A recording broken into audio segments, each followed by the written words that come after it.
Olá, boa tarde, eu sou o professor Jesus e a gente vai dar início a uma discussão aqui sobre os processos psicológicos básicos que são fundamentais para ajudar no processo de perícia, no processo de leitura de fenômenos sociais.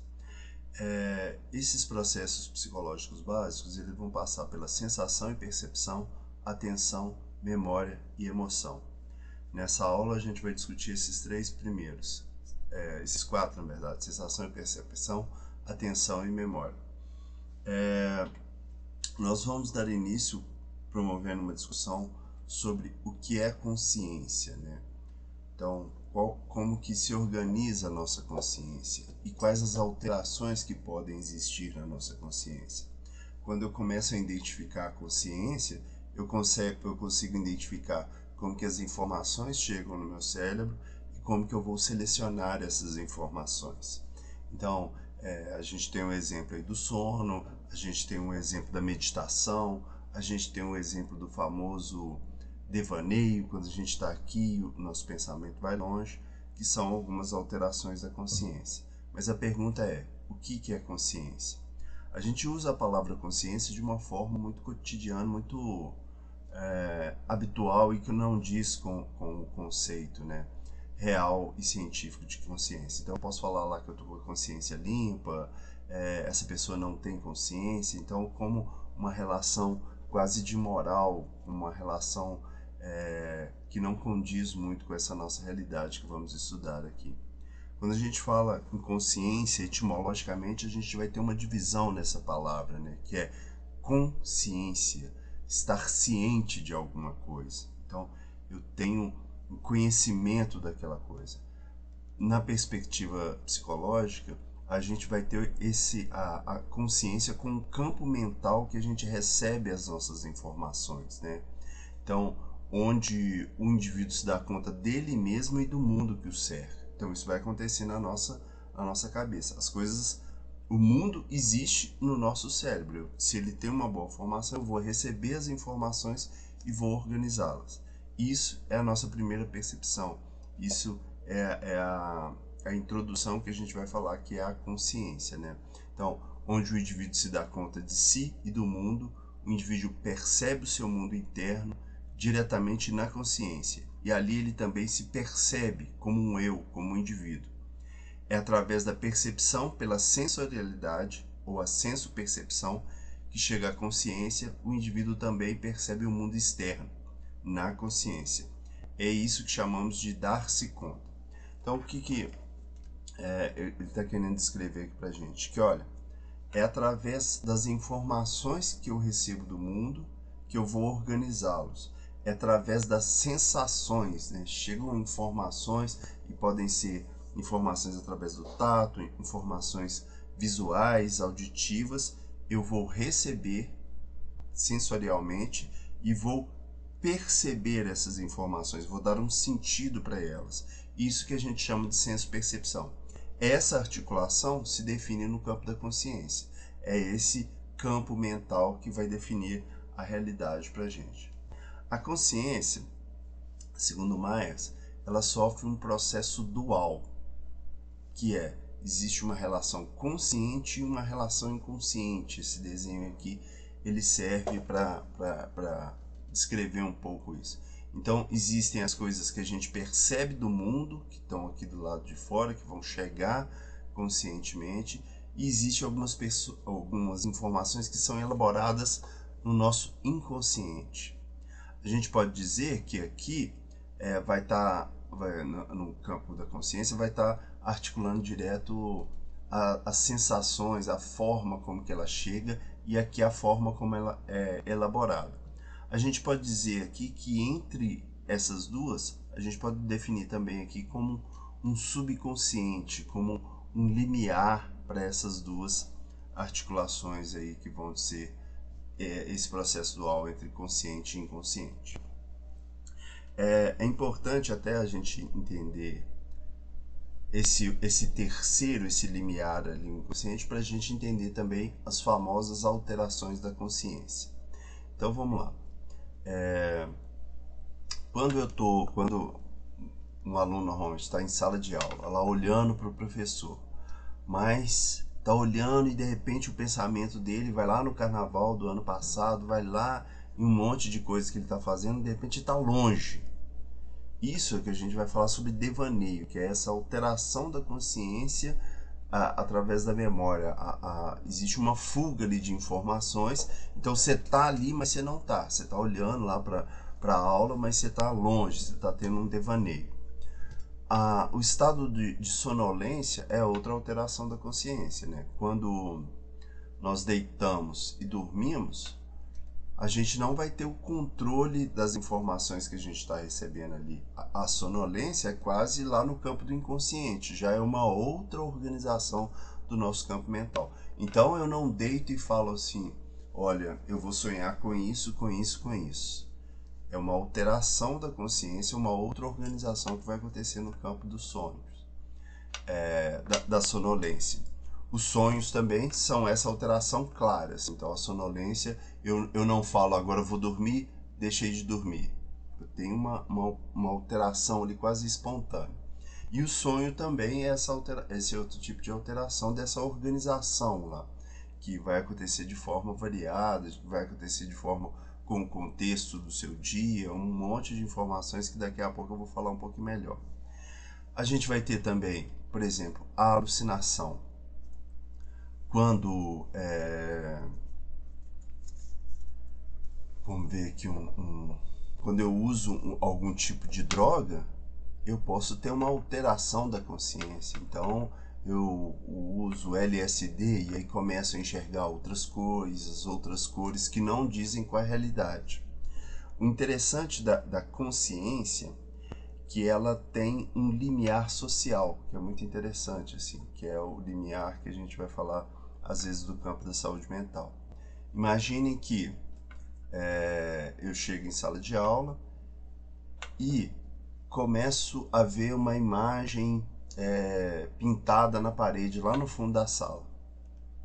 Aí eu vejo essa imagem lá, imagino, vejo esse desenho lá, imagino que alguém pintou, que alguém fez aquilo lá, mas não comento nada.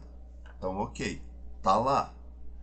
Aí eu volto 2, 3 aulas. Aí um dia eu viro em plena sala de aula e falo assim, nossa gente, que bonito esse desenho que tem aí, essa imagem que tem desenhada aí no fundo da sala.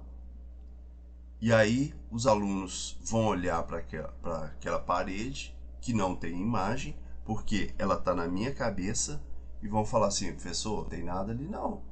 Que imagem que você está vendo? Então, olha que legal assim. A nossa consciência ela tem uma relação social, porque a partir do momento que eu entro em questionamento se aquilo é real ou não, isso vai acontecer só na relação com o outro. Então eu poderia passar a vida inteira lá olhando para a parede e por alguma alteração no meu campo psíquico eu tá vendo uma imagem lá. Agora quando eu entro em acordo com outra pessoa, quando eu questiono ela fala que não, eu vou falar, opa. Então aí a gente vai começar a entender um pouco do estado patológico. Mas eu estava aqui falando sobre alucinação. A alucinação é uma alteração. Então você usa alguma coisa e pode sofrer uma alucinação. Você pode ter uma alucinação por causa também de carência de alimento ou de oxigênio. Por exemplo, a famosa situação que as pessoas estão lá no deserto e começam a enxergar alguma outra coisa, enxergar água, eu esqueci como é que é a denominação que se dá para isso. Mas essa alteração, ela é da falta de oxigênio, da falta de alimento, da falta de água. Então você começa a enxergar alguma outra coisa. Uma alteração fisiológica também é o próprio orgasmo. Quando a gente tem um orgasmo, você altera a sua condição, você tem lá um monte de percepções diferentes num breve instante ali. Agora, existem alterações da consciência que elas são provocadas psicologicamente. Por exemplo, privação sensorial. A privação sensorial é o que a gente chama é o exemplo que a gente vê em tortura. Então eu posso te privar de uma coisa, eu posso te privar de tocar em alguma coisa durante muito tempo. Isso altera a sua percepção. Eu posso colocar lá uma coisa muito simples. Tem um livro que vai falar sobre é um livro de literatura que vai falar sobre torturas e principalmente torturas executadas no período da ditadura, e tem uma que era muito simples, que era colocava uma pessoa deitada completamente amarrada e colocava uma goteira na testa da pessoa. Então colocava lá um pingo caindo na testa da pessoa. Esse pingo, e a pessoa completamente imóvel, nos primeiros minutos, nas primeiras horas, é algo suportável. Mas imagina você sofrendo isso por 2, 3, 5 dias seguidos. Aquela gota, ela se torna quase insuportável. Então você tem uma alteração sensorial ali. Essa alteração vai fazer também com que o sujeito pode ficar louco com isso? Pode. Você tem várias formas dessa alteração do campo da consciência.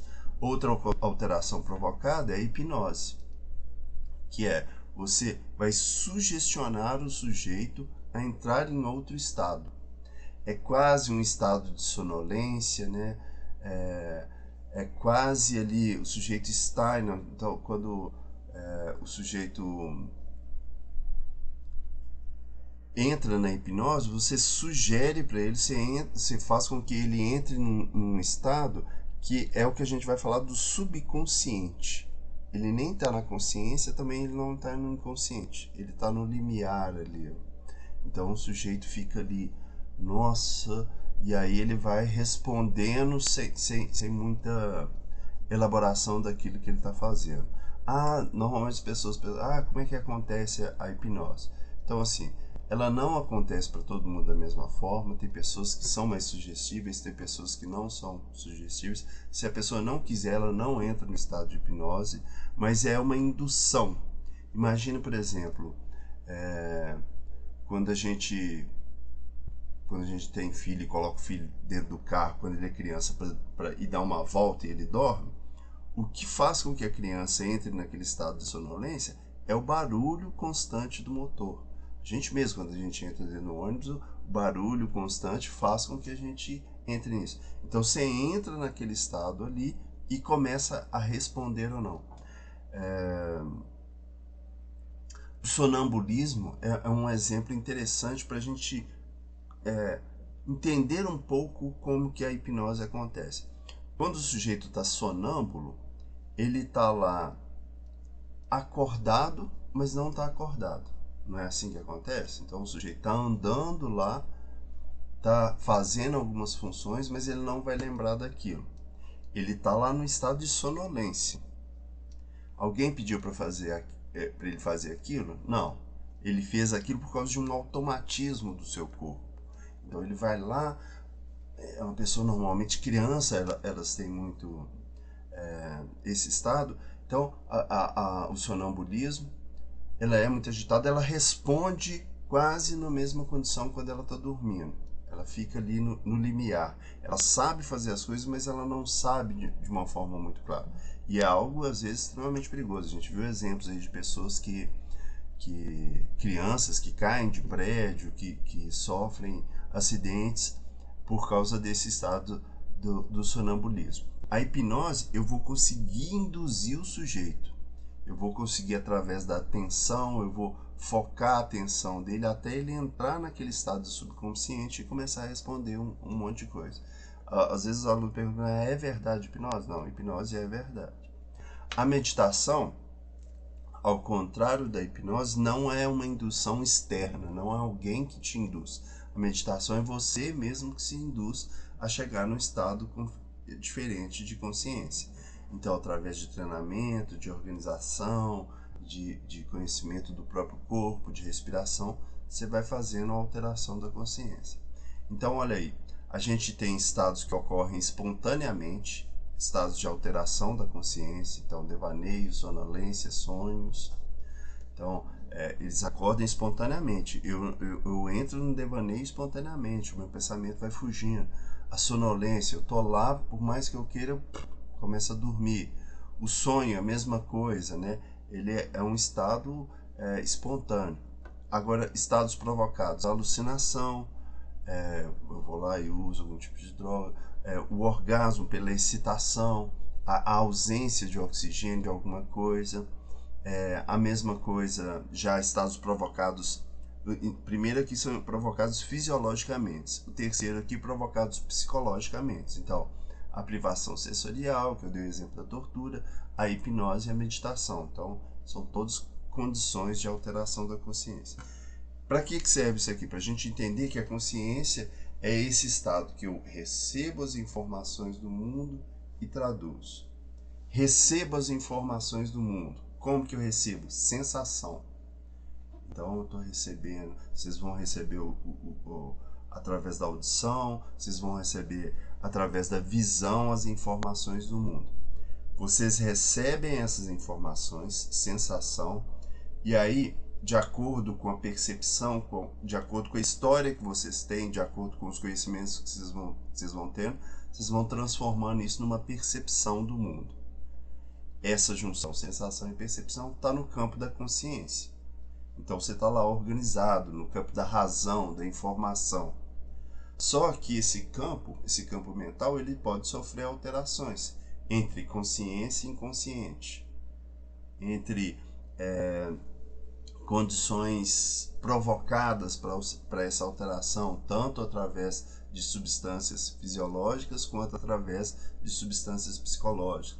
Então, às vezes, a pessoa pode ter algum tipo de doença que vai ter uma alteração no campo fisiológico da consciência. Então, a gente vai ter várias formas que isso aconteça.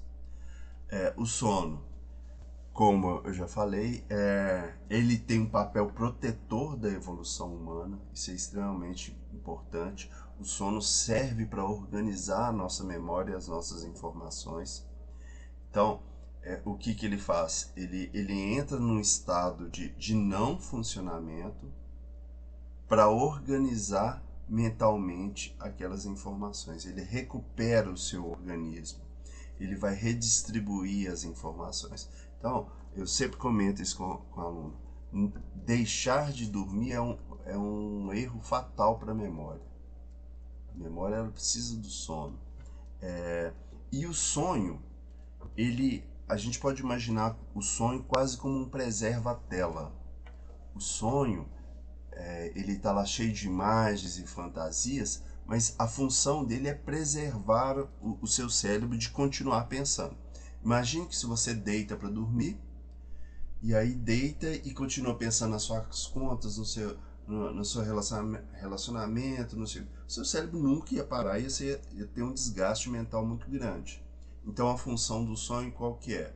Olha, ele vai deitar, e aí para organizar a cabeça dele e descansar, eu vou colocar algumas imagens ali, que são imagens relacionadas ao cotidiano, são imagens que ele vai puxar lá do inconsciente. O sonho tem uma relação muito, muito grande com os desejos e os medos da gente, está ali o tempo todo buscando e reorganizando. Ele está trazendo metáforas para a nossa cabeça para que eu não continue pensando da mesma forma que eu penso no cotidiano. Então, ele vai ter uma outra estrutura que vai se instaurar. Então, imagina que é um preserva-tela ali para sua cabeça não ficar lá pilhando o tempo todo, continuando. O nosso cérebro desliga completamente quando a gente dorme? Não. Ele continua funcionando, mas em outro estado, em outro estágio, ele está lá. Por falar em estágios, o nosso sonho ele tem habitualmente 5 estágios, que são estágios que a gente pode falar de entrada mais profunda no campo da sonolência e estágios mais superficiais, assim. Os sonhos normalmente, quer dizer, a sonolência, ela tem uma duração de 5 estágios, e aí o que acontece é que ele pode começar de novo. Então, de acordo com leituras de eletroencefalograma, a gente inicialmente gasta uns 15 a 20 minutos nos primeiros e segundos estágios, então você fica ali naquele sono superficial, depois se aprofunda até você chegar no último estágio, que é o mais conhecido, que é o sono REM, que é o movimento rápido dos olhos. Nesse último estágio, estágio 5, é onde a gente sonha. Então chegou lá no estágio 5, você aprofundou e você começa a sonhar. Ah, mas às vezes eu deito e 2 minutos eu começo a sonhar.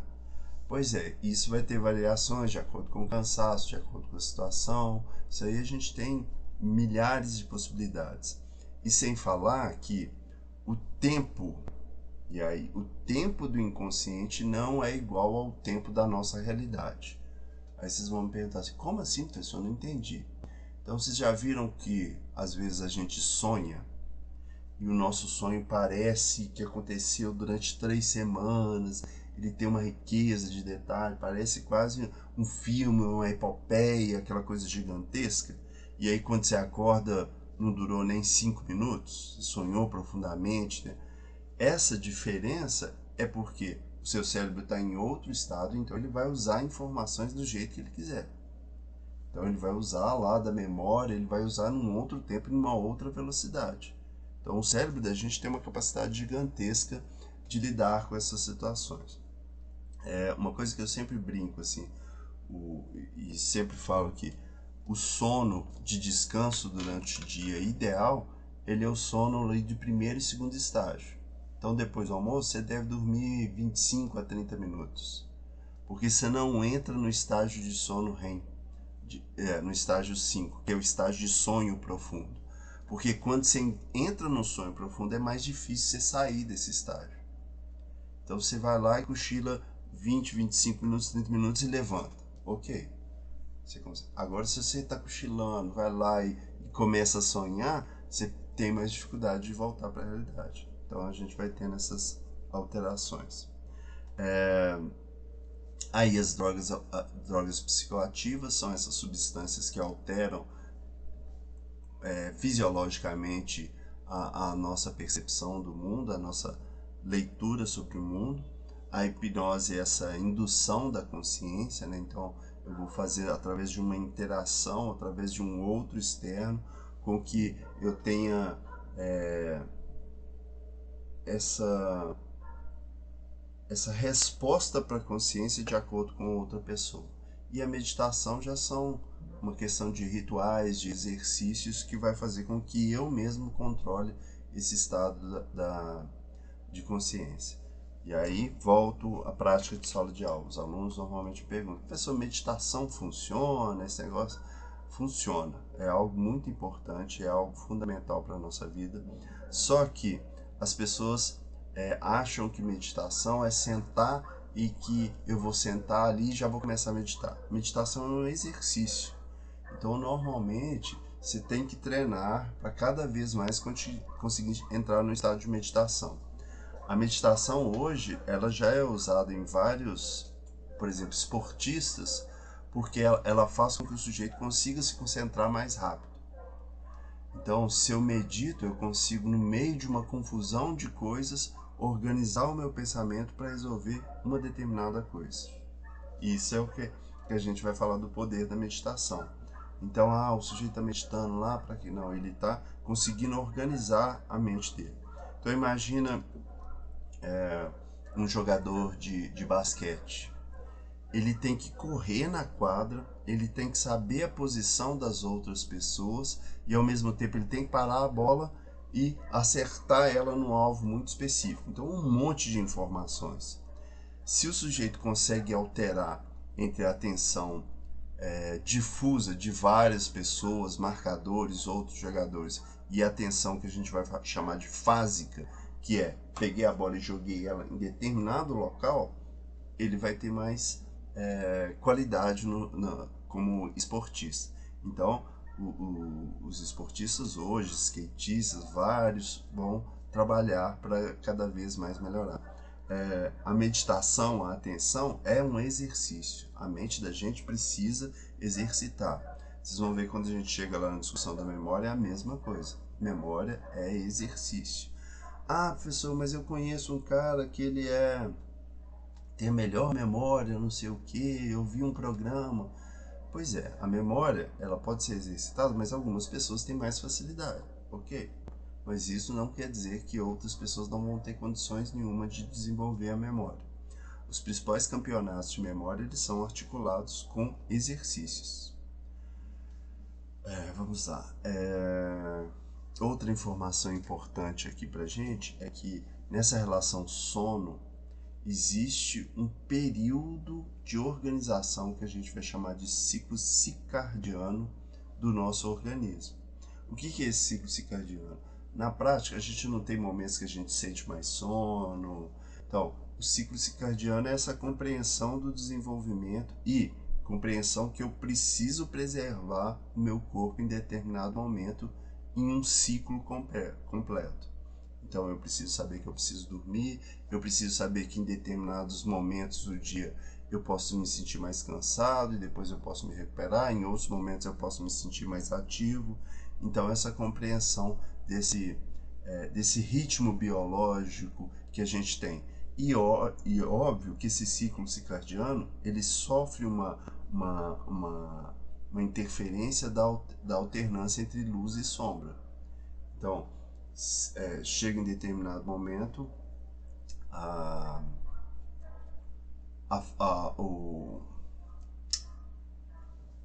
o sol, a retirada de sol vai fazer com que a gente produza uma determinada substância que vai fazer a gente estar mais apto a dormir.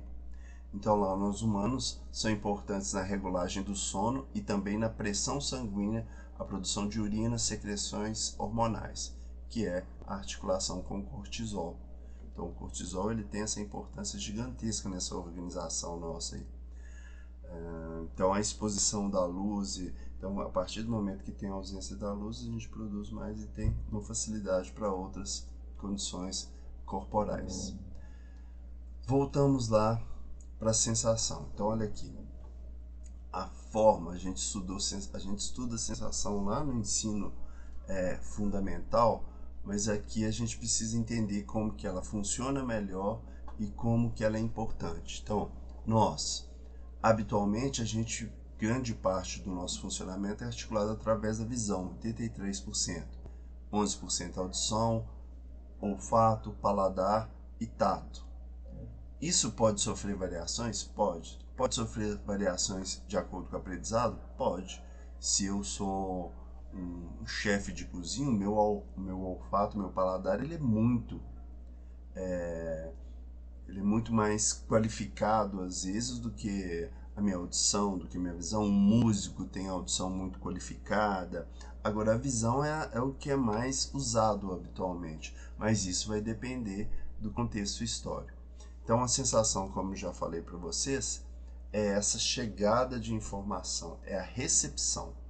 Chega a informação, eu vou receber e eu vou traduzir, eu vou interpretar essa informação, é o que a gente define de percepção. É óbvio que a sensação e percepção, como eu já disse, pode ser alterada por várias coisas. Então, a emoção altera a sensação, o uso de álcool, o excesso de uso de uma das sensações, o estresse, tudo isso vai alterar essas sensações, né? As coisas que afetam as crenças, os valores, os conhecimentos individuais, e isso tudo vai alterar de alguma forma a nossa sensação e a nossa, inclusive, percepção. No campo já da visão, uma das coisas que o nosso cérebro funciona basicamente é na relação frente e fundo, figura e fundo. O nosso cérebro ele sempre pensa, ele articula que existe alguma coisa na frente e outra coisa atrás. Essa articulação é através da visão. Então eu vejo alguma coisa e imagino que tem alguma coisa atrás daquilo ali. E isso me ajuda para definir as informações que eu tô percebendo. O que acontece habitualmente é que essa relação presente e fundo faz também com que a gente seja enganado pelo nosso cérebro. O mágico sabe muito bem disso, então ele vai usar aí o tempo todo essa relação da atenção, da figura inicial e do fundo. Aí vocês vão ver algumas imagens que, dependendo da forma com que você olha, você vai ver uma determinada coisa ou outra. Nessa imagem aí vocês podem ver uma senhora idosa ou vocês podem ver uma jovem olhando lá para o fundo, uma jovem olhando para o fundo ou uma senhora idosa olhando de lado. Aqui essa é mais fácil, mais habitual. Você pode ver um sujeito tocando saxofone ou o rosto de uma mulher. Vocês estão vendo que o nosso cérebro define o que é frente e o que é fundo? Se você definir que na frente é a relação da cor preta, você vai definir o saxofonista. Se você definir que o fundo é o preto e a frente, a figura é o branco, você vai ver o rosto da mulher. Aqui é a mesma coisa. Dependendo da sua percepção, o que você coloca como frente, como fundo, o rosto vai estar virado de lado ou o rosto vai estar para frente. É óbvio que o recorte da imagem ali, ele ajuda para a gente ter essa alteração também. Aqui a gente já tem um outro exemplo, que essa imagem não é nenhum aplicativo que eu estou usando para que existe uma movimentação da imagem. É simplesmente o jeito com que o desenho foi feito. O nosso cérebro, ele foca nos pontos, mas só que como tem um conjunto de outras informações, ele fica tentando achar o que é frente e fundo. Então, esse exercício ocular de tentar achar frente e fundo faz com que a gente tenha a impressão de movimentação dos círculos aí. Aqui é a mesma coisa. A articulação entre preto e branco e os pontos faz com que você veja os pontinhos ali e você fique tentando perceber, achando que eles estão movimentando de um jeito ou de outro. Uma das formas de separar com isso é só tampar um dos olhos, que aí você vai ver que a imagem vai ficar mais estável. Então, essa forma visual, ela sempre sofre essa influência que o próprio cérebro vai trazer para a gente, né? Então, esses conflitos, eles estão ali articulados, estão continuamente sendo feito pelo próprio cérebro, mas você tem que compreender isso até para você não cair nesse jogo. Agora, mais especificamente, a gente vai falar sobre a atenção, que é uma outra característica importantíssima para a gente compreender algumas situações. Como assim? Uma cena de crime e um discurso das testemunhas vai depender, às vezes, do que as testemunhas estão prestando atenção.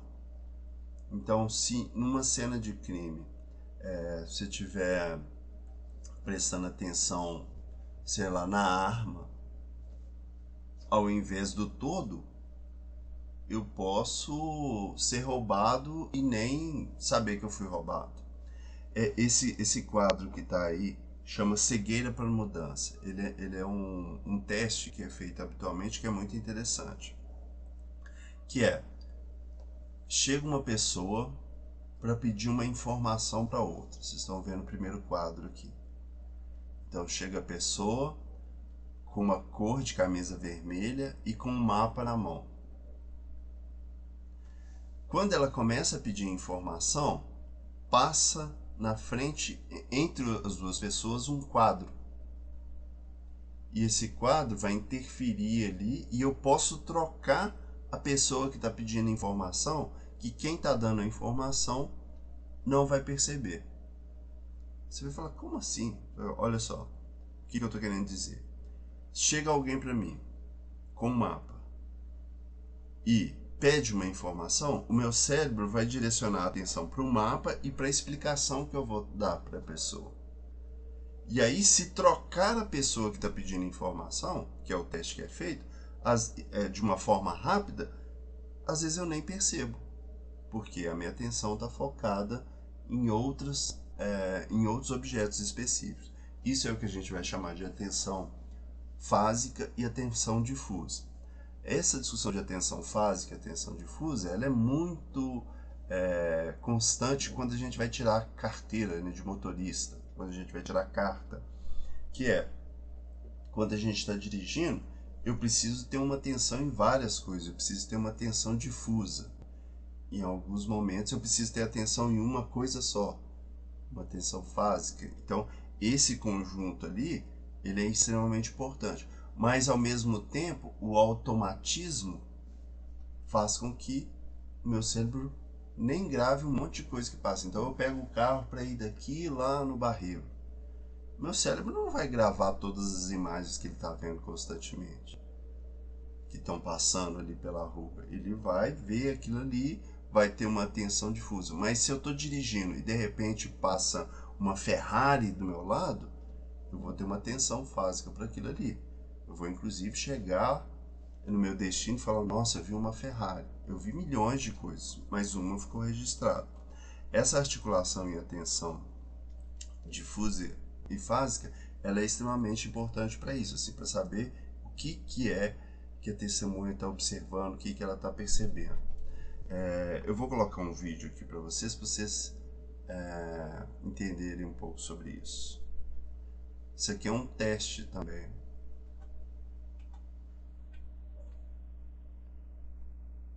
O teste vai ser autoexplicativo e depois eu comento um pouquinho sobre ele.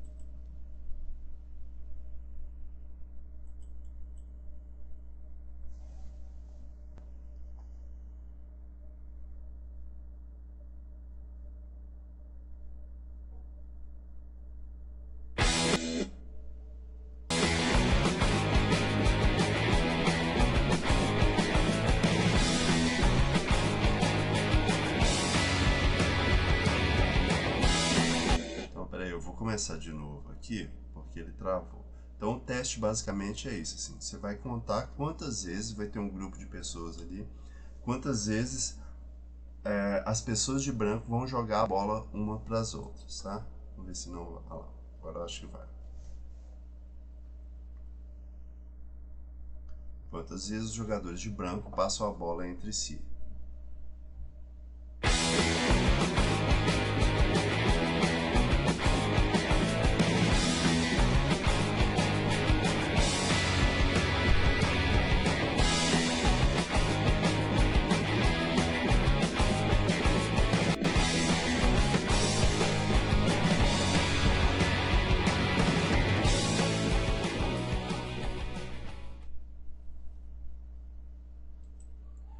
Então, a pergunta é quantos passes você contou. Mas mais do que passes, tem alguma coisa que acontece nesse vídeo. A resposta correta é 15. Mas você viu o gorila que passou no meio do processo? Esse teste chama o gorila entre nós. Então, o que esse teste faz? Enquanto eu solicito que você conte quantas vezes que a bola está passando, dentro do grupo ali passa uma pessoa fantasiada de gorila, faz uma dancinha no meio e a gente não percebe.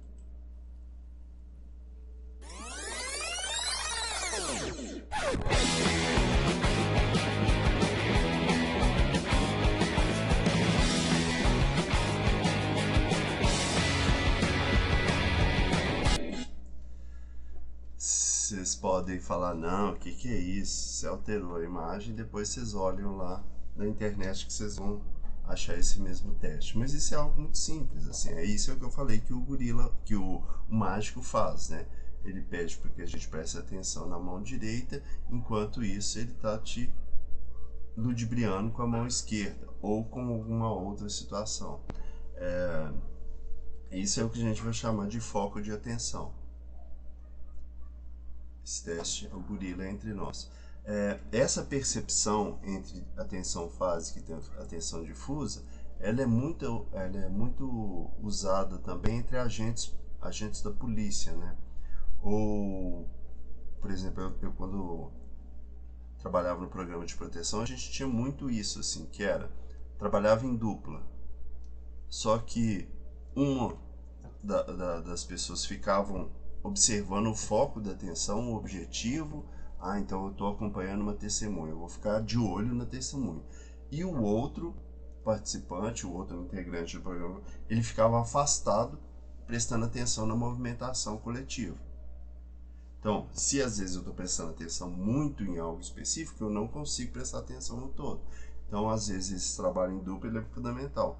Os policiais fazem isso. Então, um presta atenção, os seguranças fazem, um presta atenção na segurança e o outro presta atenção no coletivo para ver qual que é a situação, o que está acontecendo no entorno, qual a movimentação do entorno para tomar uma determinada ação. Diversos fenômenos contribuem também para a atenção. Todos essas relações de sensação, elas vão ser interferidas por algum fenômeno externo, né? Então a atenção, a memória, todos eles vão sofrer interferência de algum objeto externo.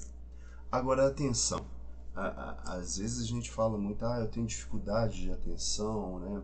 O que é que serve para me ajudar? São 3 características que estimulam a nossa atenção. Primeiro, a intensidade, né? Então, se eu começo a gritar, se eu começo a falar alto, normalmente presta atenção, né? Então, se eu bato palma, eu vou falar, opa, tá? Quem estava dormindo aí, assistindo a aula, falou, opa, o que aconteceu? Isso vai ser da intensidade. Então, a nossa atenção, ela precisa de algo que seja diferente, que seja mais forte. Ao mesmo tempo, ela precisa daquilo lá, ó, da novidade, né? Então, eu estou assistindo alguma coisa, então um barulho alto que começa a ter naquilo que eu estou assistindo me chama atenção. Mas aí eu estou aqui falando para vocês, se entra uma outra pessoa aqui e começa a dar aula para vocês, vocês vão falar, opa, tem uma novidade ali. Então o seu cérebro presta atenção naquilo ali. E outra coisa clássica é a repetição. Se eu repito muita informação, a minha atenção ela vai absorver aquilo ali de uma forma mais clara, né? Eu vou associar aquilo ali. O que acontece às vezes, e isso é sempre uma pegadinha, é que a repetição ela pode entrar também no âmbito do cotidiano. Então imagine, por exemplo, você escuta uma música uma vez, a música é muito legal, muito bonita, muito interessante. Você presta atenção, fala, nossa. Agora, se você vai, às vezes, no centro da cidade, aquela música está repetindo lá 100, 200 vezes, chega uma hora que seu cérebro nem tem atenção mais nenhuma nessa repetição. Ele vai descartar aquilo ali que ele está ouvindo continuamente. Então, a repetição serve para estimular a atenção, sim. Ela serve, inclusive, para ajudar no processo da memória, mas ela em excesso, ela desqualificada, ela perde um pouco o tom de importância.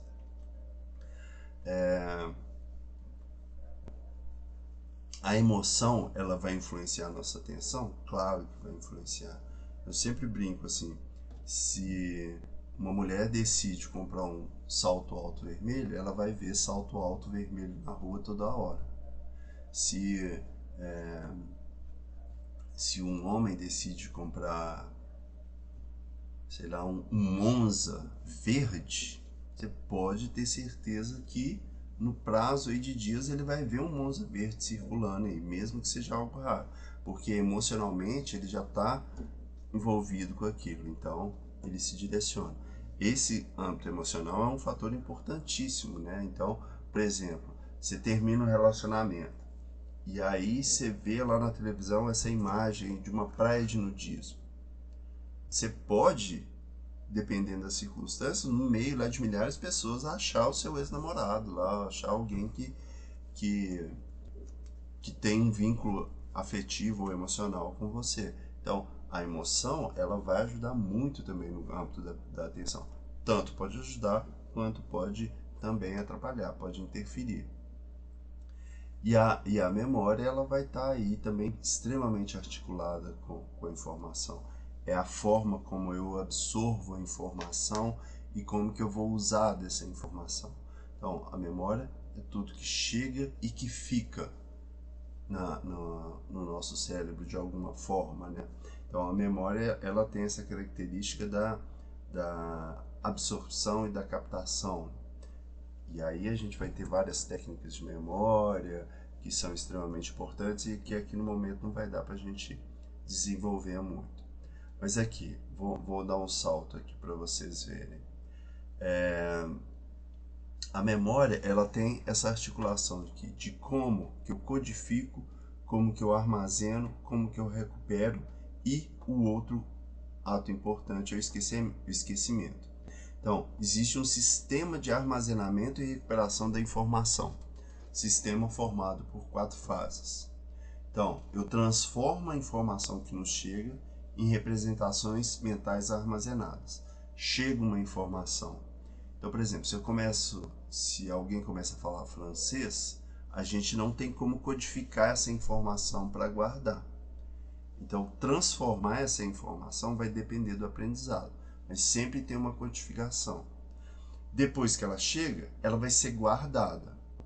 Então, por exemplo, o cara falou francês comigo, eu não sei nada de francês, eu não vou guardar aquela ideia, vou guardar no máximo a fala. Mas se eu sei, eu vou armazenar essa informação, vou armazenar a frase que ele falou completamente, o sentido na minha cabeça. Ok. A recuperação já é esse terceiro passo. Então, só armazenar não adianta. A gente tem armazenado milhões de informações na nossa cabeça. Agora, a condição de recuperar é algo também de exercício. É algo de atenção, é algo de grifar aquela informação um pouco mais para que ela seja recuperada. E o esquecimento é uma característica, em alguns momentos, extremamente saudável para o nosso cérebro. Porque, como eu falei para vocês, o nosso cérebro armazena muita informação. Se a gente for ficar usando tudo que ele armazena, a gente vai ficar louco. Como assim? Então, o exemplo que eu dei, estou dirigindo o carro do bairro Sagrada Família até o Barreiro. Então eu estou recebendo um monte de informação. As informações estão chegando. Pum, pum, pum, pum, pum. Se eu chegar lá e guardar todas, eu vou ter um sobrecarregamento. Eu vou ficar, nossa, estou muito cansado. Eu vou selecionar algumas informações para guardar, inclusive para recuperar, mas elas estão lá presentes. Por isso que esquecer parte, jogar informações fora é importantíssimo, para você não sobrecarregar o seu cérebro. O nosso cérebro ele tem uma potencialidade assim inquestionável, assim, ele é gigantesco, e a nossa memória é melhor ainda, assim, a gente tem várias formas de lidar com a memória. Imagine que se a gente fosse fazer uma comparação da quantidade de informação que um computador carrega e a quantidade que o nosso cérebro carrega, um HD humano seria um prédio de 3 andares, de tanta coisa que o nosso cérebro faz. Então a gente tem uma qualidade gigantesca de informação aí que é sempre usada de várias formas. Então esses 4 passos eles são importantes. Como que eu recebo a informação, o processo de armazenamento e o processo de recuperação. O processo de armazenamento ele tem que ser cuidadoso, eu tenho que guardar aquela informação, eu tenho que dar uma atenção para ficar mais fácil de recuperar. Imagine que o nosso cérebro é um grande arquivo com várias fichas. Então, a recuperação ela precisa de alguma coisa ali, de algum gancho para me puxar determinada pasta e ter essa informação mais rápido. Mas ao mesmo tempo nosso cérebro está jogando informações fora, Isso é o campo do esquecimento.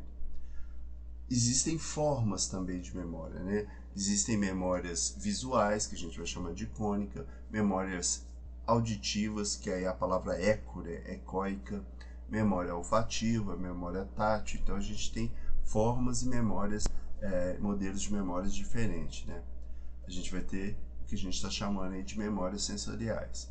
E outros 4 tipos de formação de memória que são importantes. A sensorial, memória curto, médio e longo prazo. Então vamos lá, explicação dessas 4 aqui para a gente encerrar. A memória sensorial é essa primeira que chega, né, para a gente, que muito é descartado. A memória curto prazo é um registro rápido que a gente faz da informação. Então, por exemplo, se eu falo meu telefone, ou se eu preciso de um telefone de alguém para discar, você usa memória de curto prazo. Você vai lá, disca, fala com a pessoa, antes de terminar a ligação, você já esqueceu aquela informação. Essa é uma memória de curto prazo, ela é rápida, né? A memória a médio prazo. Memória de médio prazo já é uma memória um pouco mais elaborada, mas ela não tem uma informação muito longa, muito qualificada, né? Então, a memória a médio prazo, você sabe que você tem que pagar uma conta, mas você pode esquecer, você tem um registro dela ali, mas ao mesmo tempo ela pode fugir. Como assim? Eu sei que eu tenho que pagar uma conta, mas eu não vou lembrar depois passado de 10 anos que eu paguei aquela conta naquele valor, se ela era uma conta que eu te pagava todo mês. Então, eu preciso daquela informação. E a memória a longo prazo já é ao contrário, que passado 30 anos eu lembro como que ela aconteceu. É um registro muito qualificado. Às vezes, quando a gente pega alguns estados, por exemplo, um idoso, ele tem uma memória a longo prazo, ele lembra lá muito bem do que ele viveu lá há anos e anos atrás. Mas a memória dele a curto prazo, ele não lembra o que ele almoça. Ela é muito... não lembra o que ele faz há instantes atrás. Então a gente vai tendo essas variações. O nosso sonho é que a nossa memória de curto prazo se transformasse em longo prazo, né? Que eu escutasse alguém falando e gravasse aquilo pro resto da minha vida. Mas isso não acontece. A memória, ela passa por etapas. Às vezes eu registro uma memória a longo prazo porque ela tem um peso emocional muito grande. Mas eu não consigo fazer isso com tudo. Não dá para me colocar tudo com peso emocional muito grande e registrar aquilo a longo prazo. Então a nossa memória é seletiva. E essa seleção, ela precisa de um exercício. Então eu preciso da memória de curto prazo, daquilo que o professor falou, eu transformar ela em médio e exercitar ela até que ela chegue no âmbito de memória a longo prazo. O professor, normalmente, ele trabalha com memória de longo prazo, que é uma informação que já foi curta, já foi introduzida e repetida durante muito tempo e ela se torna a longo prazo. Algumas coisas no cotidiano são memórias de longo prazo. Por exemplo, a história do Chapeuzinho Vermelho. Ela, em algum momento, ela foi curto prazo, depois ela se tornou médio prazo com algumas repetições constantes, mas como tinha um cunho emocional ali, ela se resgata a longo prazo. Essa memória a longo prazo é aquela que eu posso começar a contar a história do meio, do fim, que pouco importa. Eu tenho ela já registrada de uma forma muito qualificada. Então aí vai falar sobre memória de curto prazo, até 60 segundos, memória de médio prazo, longo prazo. Então olha aí, a memória de longo prazo é essa até do movimento, né? Às vezes a gente sabe fazer um movimento, mas não sabe executar o corpo, não dá conta de executar ele mais. A importância do esquecimento. E aí tem duas coisas que eu quero falar aqui já para vocês, que é a relação da amnésia. Eu posso ter uma amnésia, uma perda de memória anterógrada ou uma perda de memória retrógrada. A anterógrada, o indivíduo se lembra perfeitamente das ocorrências a longo prazo, porém não se recorda dos acontecimentos recentes. Então ele lembra do que ficou lá atrás, mas não lembra dos recentes. Normalmente pode ser traumas cerebrais ou outros fatores. A retrógrada, o indivíduo se recorda somente de fatos ocorridos depois do trauma sofrido, esquecendo os fatos passados. Aí, para a gente finalizar, eu vou até deixar uma pergunta aí, por exemplo. Vocês já devem ter ouvido falar sobre esse filme aqui, que vai ficar Mary, é isso? Não. Que é com Adam Sandler, que a namorada esquece, tem um problema de esquecimento de memória. E aí eu quero que vocês deem uma pesquisada e me falem depois se é anterógrada ou se é retrógrada. Tá bom? E aqui é um modelo de armazenamento de curva do esquecimento que vai reforçar aquilo lá, assim, de que, ó, a memória a curto prazo, ela chega intensa. Então imagine aqui, ó, uma aula. Você teve a aula, a informação tá aqui, ó, uhul! Só que essa informação, ela tende a sumir. Então eu preciso reforçar para que ela tenha uma continuidade e chegue a ser longo prazo. Ok? Muito obrigado e um abraço a todos.